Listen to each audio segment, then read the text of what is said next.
Hello guys, তো আমি আরেকটা ভিডিও নিয়ে চলে এলাম তোমাদের কাছে। তো আমি এসেছি আজকে মাছ ধরতে।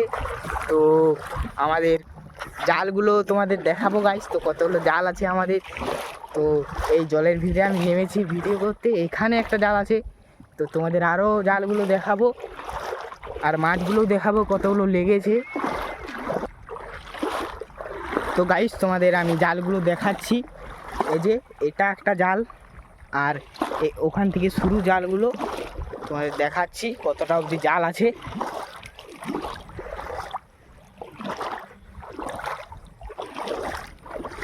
ওই হিঁড়ে অবধি জাল রয়েছে। তো আমি তোমাদের মাছগুলো দেখাবো গাইস, কতগুলো মাছ পেয়েছি আমি। এখানে অবধি জাল রয়েছে। তো গাইস আমি চলে এসেছি, তোমাদের মাছগুলো দেখাচ্ছি। এতগুলো মাছ পড়েছে, পুঁটি, প্যাকাল আর শিঙি মাছ আর ট্যাংরা মাছ। তো গাইস সবাই ভালো থাকবে। তো বাই বাই।